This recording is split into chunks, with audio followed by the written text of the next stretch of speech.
Hello and welcome. I'm Barbara O'Neill. Today we're focusing on a vital aspect of health, maintaining your respiratory system. Our lungs and respiratory tract are crucial for overall well-being, yet they're often taken for granted. In this session, we'll uncover practical strategies to keep your respiratory health in top shape, discuss common issues that affect breathing, and provide tips for preventing and managing respiratory problems. So stay tuned as we dive into this important subject and learn how to support your health. Everyone that has a set of lungs should be here. The respiratory organs are very important. Do you remember the most vital element needed for life? It's oxygen. And oxygen is taken into our body through our lungs. And there's only one way that the oxygen should be getting into our lungs, and that is through our nose. Nose, let's make a list of what nose does. And you might be surprised at this list. It's not a surprise that it purifies the air. Nose warms the air, and that's important because we're warm-blooded creatures. And when you open your mouth wide and take air in there, it does not warm the air. Nose also moistens the air, so it prepares it perfectly. And nose also pressurizes the air.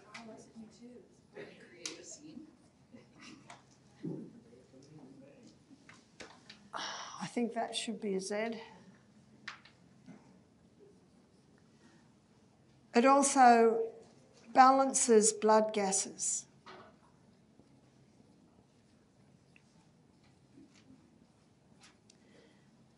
Only nose does this.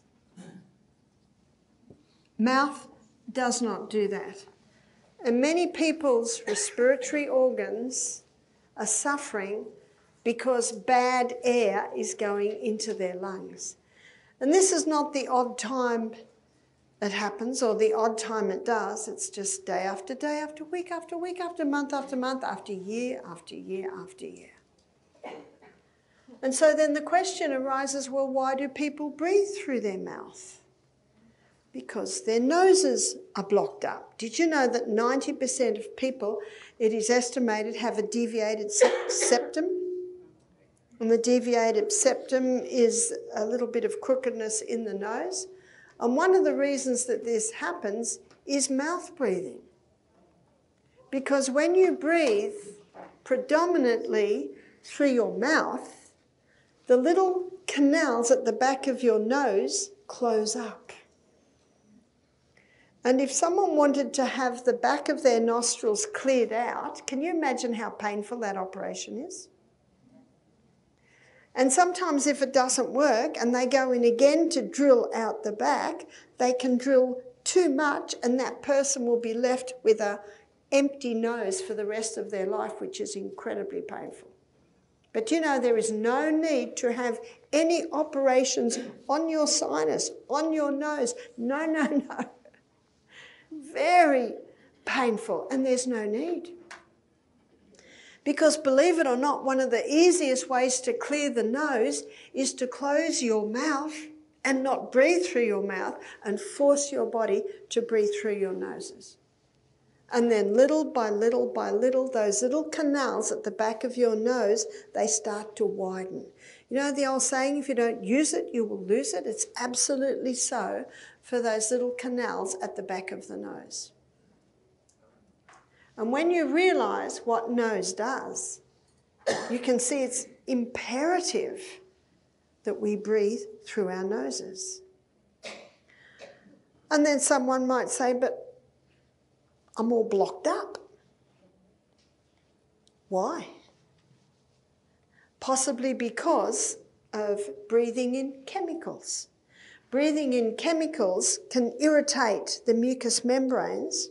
And when the mucous membranes are irritated, more mucus is produced to protect the mucous membranes. That's what the mucus is there for, to protect. So chemicals can do it. Also mould.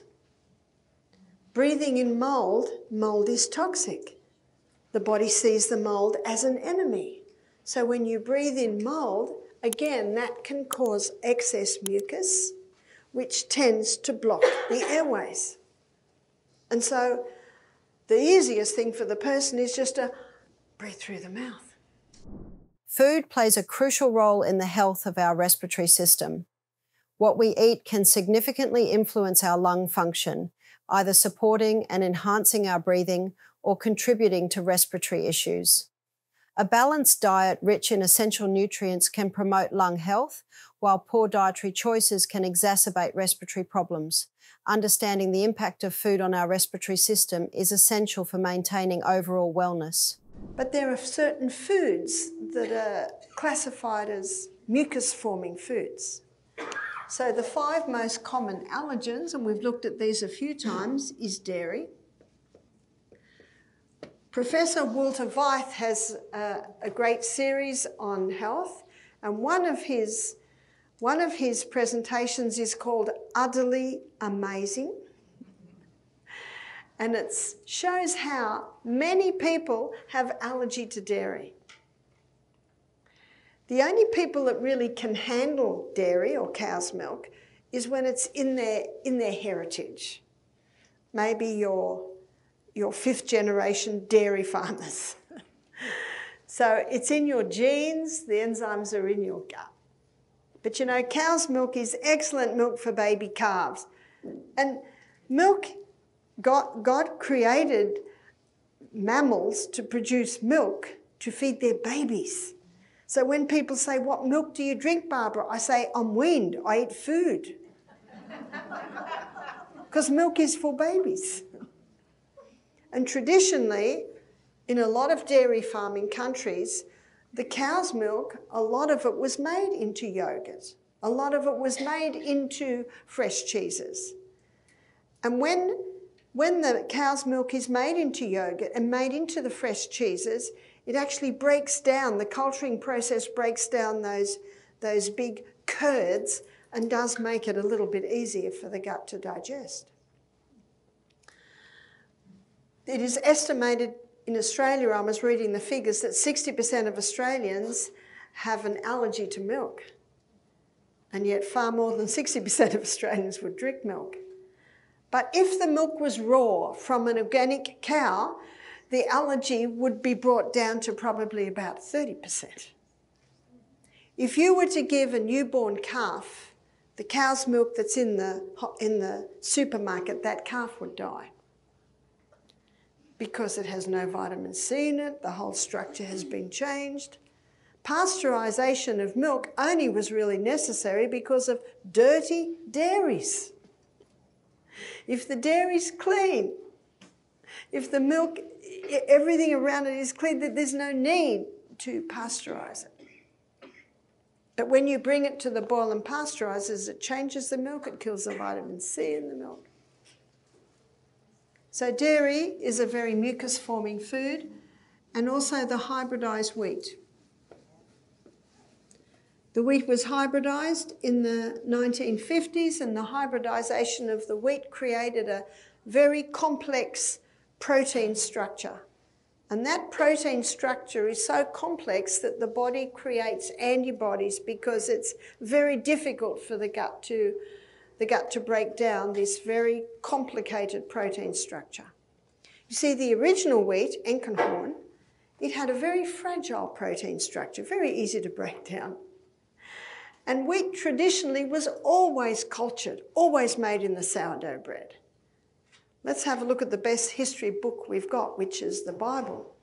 And let's have a look at Moses in the desert with millions of people. And every year they commemorated the Passover. The Passover, when the angel passed over the doors of the Israelites, if you know the story. So they commemorate that time. And in commemoration of the Passover, for 1 week they put all leaven out of their houses. What was the leaven? It was none other than the sourdough culture.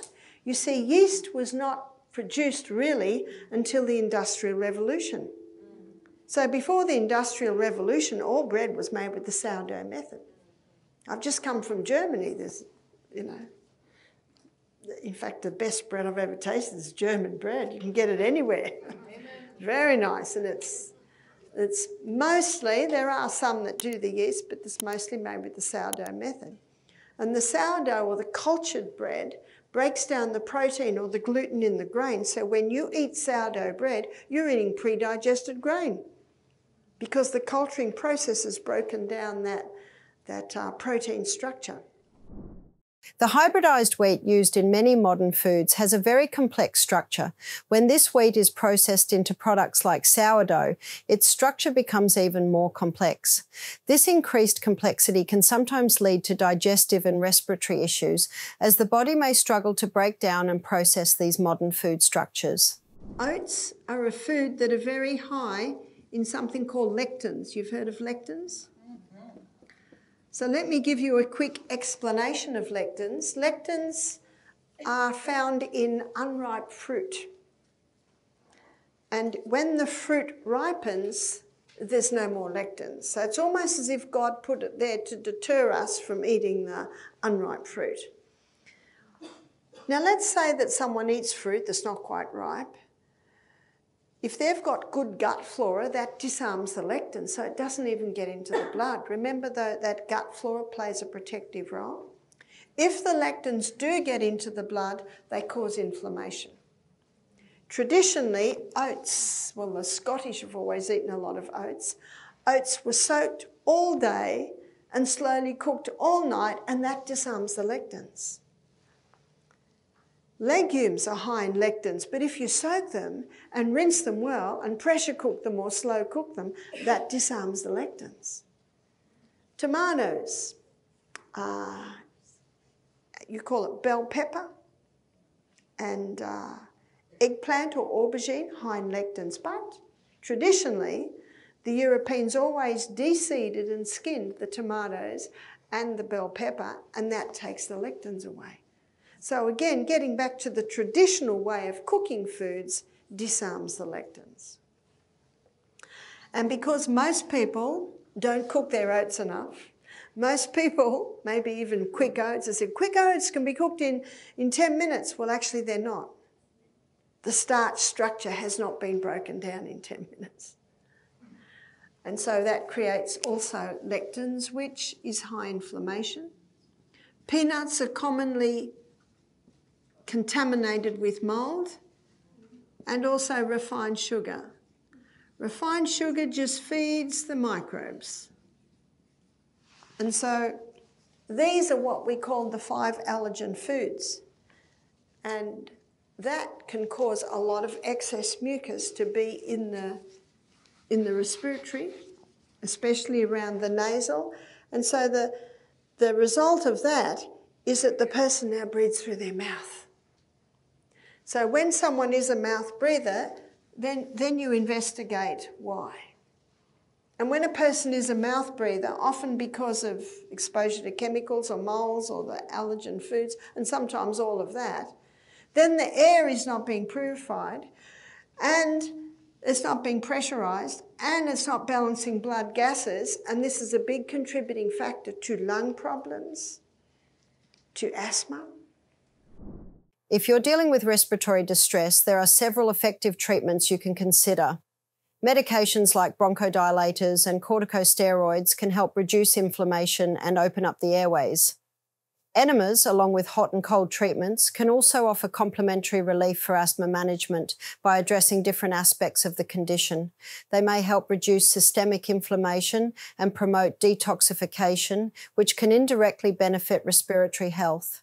Hot treatments such as steam inhalation or warm compressors can help to relax and open the airways, making breathing easier and alleviating symptoms of congestion. Conversely, cold treatments like cold compressors or cool air can help reduce airway inflammation and ease symptoms like bronchospasm. And when people talk to me about conquering asthma and I tell them what to do, a lot of them are very sad because and we'll cover this when we look at child nutrition, and we're doing that on Friday, a lot of parents don't seem to have control over their children. So that's why I say we've got to start with the mother and father's relationship. We've got to start with training the children from a young age, always being kind but consistent and firm. Another thing that I did with Peter, we had a herb growing in our backyard, and I'd brought it into our backyard. It's called plantain. It's also called ribwort, and that's broadleaf plantain, and this is narrowleaf plantain. Again, it has the ribs. And it's just a weed, really, and it has a seed head that looks a bit like that. And I had read that it is an expectorant on the lungs, so I used to cook up big pots of this. And whenever Peter had a cold, I'd cook up big pots of it. I'd just bring it to the boil, turn it off. I had so many leaves in it was black. And then I'd squeeze lemon in it and it'd go clear, put a little bit of honey in it. And when you only give your children water to drink, they just love this. And Peter drank it and drank it and drank it. And I believe that that was also a contributing factor to strengthening his lungs. Yes? Plantain. Yeah, it's just a weed. Plantain. We have it here. Yep, it'll be everywhere. All over my yard. All over your yard, that's right. So you've got your broadleaf plantain and your narrowleaf plantain. Yes? So you cooked the greens and he ate the greens with plantain? No, I made a tea. Oh, okay. So I'd have a big pot and I'd put the leaves in, I'd bring it to the boil and I'd immediately turn it off and let it cool, strain the leaves out, and he would just drink the tea. It was so strong the tea was black, but I put lemon in it and it seemed to bleach looked a little bit better than drinking black stuff. And I believe that that also helped. And whenever Peter had a cold, I'd cook this up for him, and he was very protective of his tea. Didn't want the other children to drink it, but we didn't mind because it was a very scary thing to see Peter so sick. So it was so nice to see that. Now, the naturopath contacted me, said, Barbara, I'm about to speak to the Asthma Foundation. He said, you know more than me about asthma now. How do we learn? We actually learn by doing it. He said, you know more about me than asthma now, and I want you to tell me exactly what you did. So I told him exactly what I did, and Peter was 5 at the time. He spoke to the Asthma Foundation. He said at first, this is in the town where he lived, they were a little bit resistant. But as he spoke, I think he gave the story of Peter, which is a remarkable story. Because Peter was diagnosed with severe physiological asthma, which medically we are told there is no cure for that. And it was genetic. Well, we know it was genetic. But remember, genetics loads the gun. It's lifestyle that pulls the trigger. And this is a study called epigenetics, that you can turn the genes on and off by lifestyle.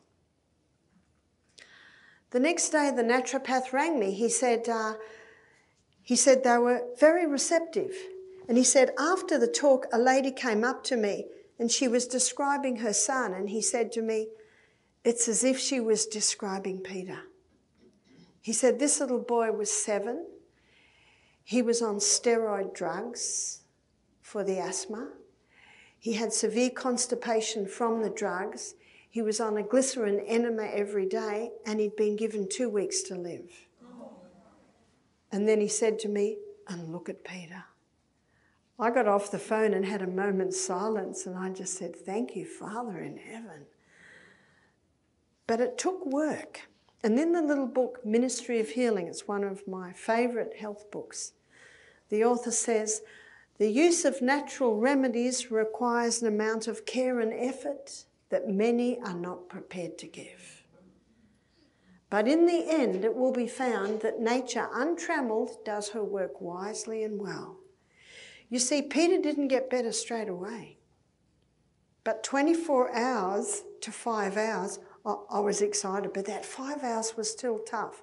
But you know what I found? Every time he got a cold, the breathing distress became less and less. I had to give it a bit of time. I first started doing it when he was 14 months old. And the last asthma attack he had, I think, when he was about 2. And then he never had another asthma attack again. To tackle a problem effectively, you need to get to the bottom of what's causing it, understand why the issue is happening and what factors are contributing to it. Once you have a clear picture of the reasons behind the problem, it becomes much easier to find a solution. So take some time to really grasp what's going on. It will help you deal with the issue more smoothly. Hence, here is something you need to understand. Asthma is an allergy, and asthma can be conquered. One mother said to me, my little boy, I take him to hospital every week in the winter with asthma. So I began to investigate. I said, where does the little boy sleep? He's on the bottom bunk. I said, where's the bedroom? Oh, it's in the back of the house, not much sunshine there. I said, what's the mattress up the top like? She said, it's not very good. It's actually had mould. So every time the boy in the top bunk moves, what's coming down on that little boy? And there's no sunshine coming into that bedroom, so the air's not very good. I said, you live out in the country? She said, yes. I said, when you get off the phone, can you get that mattress, take it way out into the paddock and put a match to it? Please. And I said, and the little boy, don't let him sleep in that room anymore. Take him out into one of the sunny rooms. Well, she never took him to hospital again. You see, what it was with that little boy was the mould. And I had another mother tell me that her little baby was getting asthma. Take to the hospital and giving the drug. Well, it's a very scary thing when your child is very sick. And then it was a sunny day, so she decided to take the mattress outside and put it in the sun. And when she lifted it up, it had black mould all underneath it. Maybe some water damage, maybe the baby's bottle spilt there and she didn't realise and it went under. Mould grows where there's moisture. In sitting in a still place, you have to be very careful of that mould. It's toxic. That's why the Bible says if there's mould in a cloth, burn it. If it's mould in the house, the house has to be destroyed. It's toxic stuff. No, I don't think every house with mould in it has to be destroyed, because sometimes all you need to do is to fix the leaking tap. All you need to do is cut a few trees down and get a bit more sun in the house. So it can be remedied, and that's what the Bible says. If there's mould in the house, take the mortar out between the bricks, clean it all up, re-mortar it, shut it up for 2 weeks, and it may be that the mould doesn't grow back. Then you've saved the house. But if it grows back, it has to be destroyed. To get rid of mould effectively, start by finding and fixing the source of moisture, like leaky pipes or high humidity, to prevent it from coming back. Next, clean the affected areas with a water and detergent mix, scrubbing thoroughly while wearing gloves and a mask to protect yourself. After cleaning, use white vinegar or a disinfectant to kill any remaining mould spores. If the mould has spread to materials like drywall or insulation, you might need to remove and replace those items. Make sure the area is completely dried out with dehumidifiers and fans, since mould loves damp conditions. Improve ventilation by using exhaust fans and keeping good airflow in your home. Finally, keep an eye out for any new mould and address any moisture problems quickly to maintain a healthy mould-free environment. I'm going to introduce you now to LSD. This is God's LSD. Low, slow and deep. That's how we should be breathing. Not the high chest breathe, but the low abdominal breathe. Many people are high chest breathers because the skirt or the pants or the belt is too tight, or their posture is so bad, like this. So how do you get a better posture? Strengthen your abdominal muscles. When you strengthen your abdominal muscles, they're all connected to the spine, and strengthening the abdominal muscles. Have you done your push-ups today? I did 30 this morning. Push-ups every day, well, at least 5 days a week, to strengthen those abdominal muscles. And Pilates type exercises, you can get DVDs on Pilates. It's all about core strengthening. We talked about core strengthening to help the spine. If there's been a slipped disc, if there's been any injuries in the spine, take control of your injury and strengthen your core. Strengthen your core muscles, which will help to hold that injuries. I've had some major injuries to my back. I'm not going to bore you with all the details, but I manage it now. I don't have back pain if I give it the right conditions. And one is keeping my core strong. Also, it's keeping well hydrated.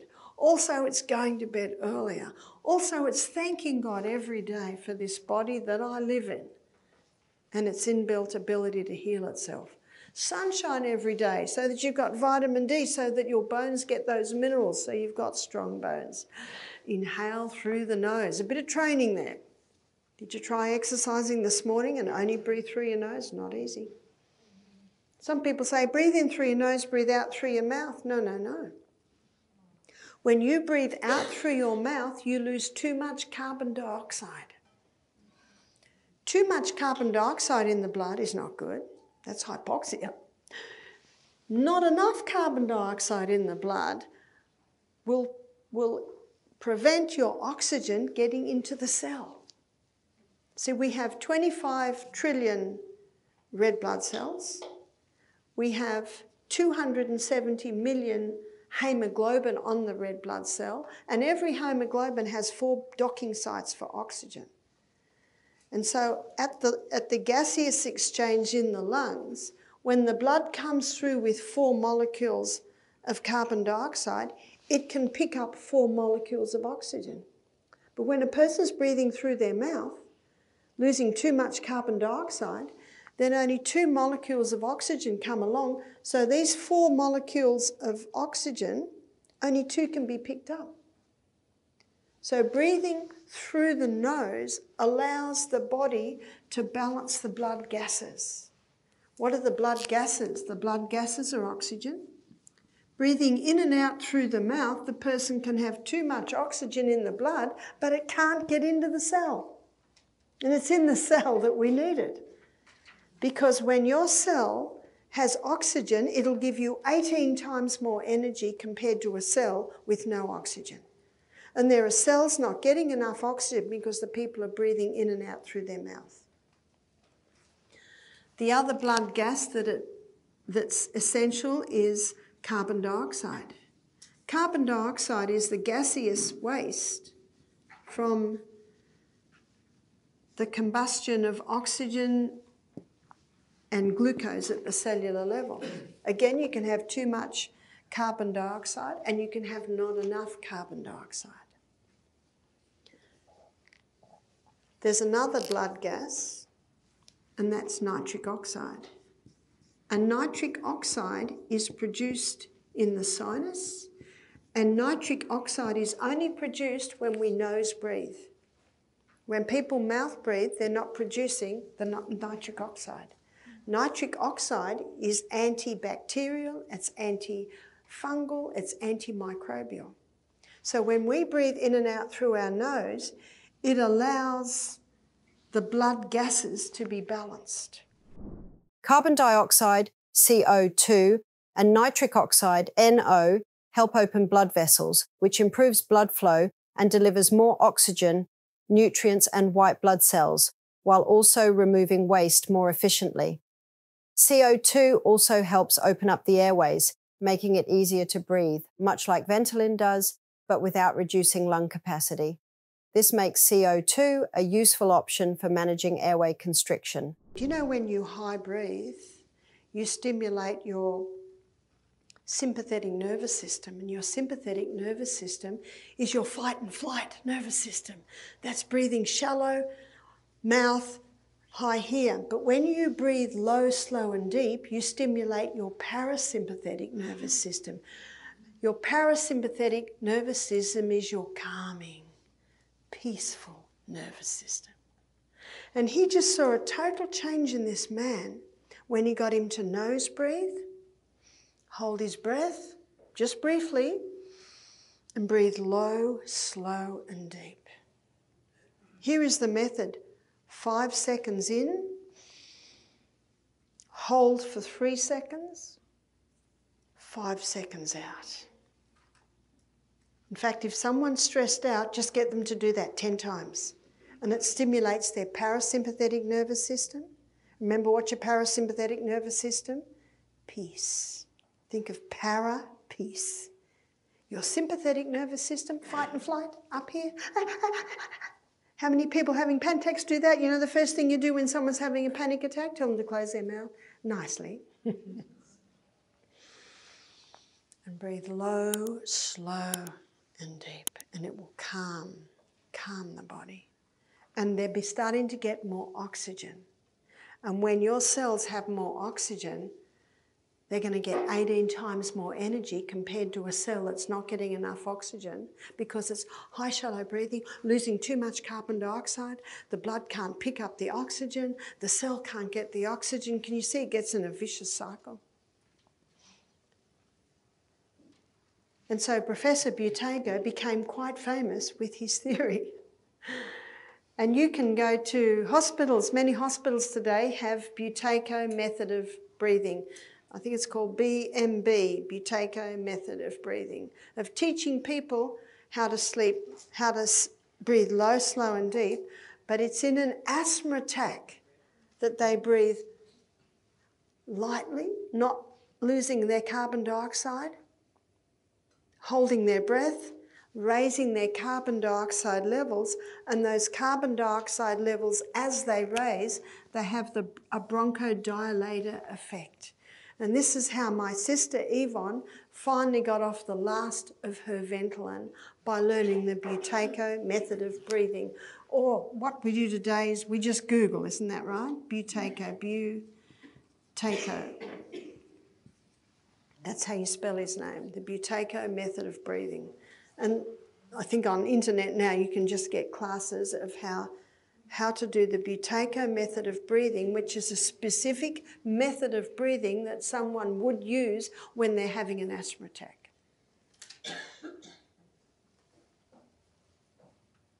So number one, you turn the tap off with asthma. You stop the allergen foods.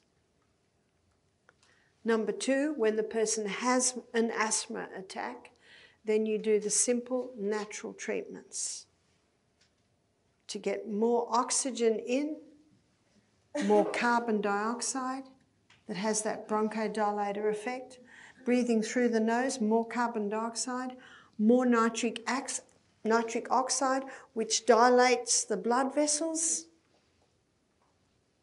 which means more blood delivery, more oxygen delivery to the cell. Isn't it just amazing how our bodies work? We have this incredible system built right in that can heal itself in so many ways. It's like having a little superhero inside us, constantly working to fix things up, often without us even realizing it. And it's not just when we're hurt or sick. Our bodies are always doing their thing, keeping us in balance and helping us stay healthy. It's pretty awesome, isn't it? We also find that these are some of the main causes of sinus problems. We had a nurse, ear, nose and throat specialist nurse. She attended our program. She said, "You would not believe the green slime we pull out of people's sinuses when we do sinus operations." And she said, and every doctor that I assist tell me it's fungus in the sinus. Ew. And in 1990, a group of doctors in the Mayo Clinic, they proved that sinus problems are caused by fungus in the sinus. So you know what my question is, why is it there? How did it get there? Well, year after year of these mucus-forming foods, year after year of the mucus build-up here, year after year of mouth breathing and not getting that air purified or even moving through, can you see we've got a stagnant area there? And where does mould and fungus live in your house? Well, hopefully not in your house, but where does it survive? In the dark, moist areas, or here, right up here. And then they go and have an operation and the doctor pulls all the green slime out. And then they go back and nothing's ever addressed about whether they're breathing through their mouth or their nose or they're eating these foods. So we had a lady attend our program and she had major sinus problems. And her sinus was so bad, she was just about living on headache tablets because the sinus was so painful that she was getting daily headaches. And she was only early 40s. She was overweight, she was miserable. And so we taught her about the foods. We don't serve any of those foods at our health retreat. We show alternatives. We show the coconut milk or the almond. There's many alternatives today. We show them the spelt flour, the gluten-free flours. We use millet, cooked millet, so it's beautiful and soft like a porridge instead of oats. Try macadamia butter, try almond butter. There's lots of alternatives there, and we use coconut sugar or maple syrup or honey. So there's lots of alternatives that you can use today. And we gave her Golden Seal powder. Golden Seal has a nickname. It's called King of Tonics to all mucous membranes. And this is all mucous membranes up here in the sinus. And it's also antimicrobial, antifungal, antibacterial. It's a very expensive herb. We can't get it in Australia at the moment. So every time I leave the US, I go home with a packet of Golden Seal powder. When I got into Australia, they're very strict about what you bring in, so I declared it. And in Australia, in Sydney, you can't fly a plane after 11 or before 6. So when you fly into Australia at 6 a.m, there are about 5 aeroplanes all landing at once. So they're trying to move you through fast. There's hundreds of people. And the man said to me, what have you got? I said, oh, herbs. He said, what are you going to do with them? I said, make tea. He said, I'll go through. So I got all my Golden Seal powder. I got it through. It looks like gold, and it's probably as expensive as gold. It's it's expensive, but it's a very powerful herb. You see, it takes 7 years for the little roots to grow before they can harvest it. To use Golden Seal powder, first, pour a small amount onto a plate. Using a straw, take gentle, small sniffs of the powder. Avoid inhaling too deeply, as this can cause an intense sensation. A few light sniffs are all you need. Sniffing too hard might make you feel like the top of your head is going to blow off. The powder is very precious, so be careful not to waste any. After you sniff, you'll likely taste bitterness in the back of your throat, which means the powder has reached its destination. Try not to blow your nose for at least 10 minutes to allow the Golden Seal to work effectively. When you do blow your nose, expect to see a very bright fluorescent yellow discharge. Remember, if you sniff too quickly, you might sneeze and lose the powder, so take it slow and steady. We got this lady to do it 3 times a day. By the time she went home, she was having no headache tablets because her sinus was relieving and she wasn't getting the headache. Yes? Could you put it in a vaporizer? Well, it's a pity what you do when you sniff the powder is you get it straight to the spot. So in a vaporizer, it would be greatly diluted. And you want that powder to touch those mucous membranes because, remember, it's a tonic to them. She left. She was very happy about what she'd learned. 2 years later, the lady came back, and when she walked in, I didn't recognise her. She was probably about 170 pounds, and she was down to about 110 pounds. She looked good. She had a new set of clothes. She said, "You don't remember me, do you?" I said, "I'm trying." She said, "I came with those serious sinus problems." She said, "I have not taken a headache tablet since I left here." She said, "I don't have any sinus problems anymore." She said, "When I left here, the next couple of colds I got, maybe 2 colds a year, there was a bit of sinus problem, but you know what a cold is? It's a house clean. What are you coughing and blowing out of your nose? Waste, rejoice. Where was it before you had the cold?" Cold is a wonderful thing. We don't like them, but it does clean the house. She said, "The last time I got a cold, I didn't even have any sinus pain at all. Every time she got a cold, more waste is coming out. You see, you have a look, you go and have an operation and all the green slime's pulled out. Well, if you don't have an operation, when's it going to come out? When you get a cold. When you get a cold, when you're blowing your nose. She said to me, I feel so good, I've just come back to just tell you what a great effect it had and how it's just revolutionised my life. I'm a different person. She said, I was only, well, she was 44 now, but she said, I was only 42 when I came here, but she said, I felt like an old woman. She said, it was debilitating my life. She said that after about a year, my mother said to me, you've lost too much weight. I don't think you look healthy. I want you to go to the doctor and have a blood test. So she went to the doctor, had a blood test, and the doctor said, I don't know why you came to me. That's the best blood results I've seen.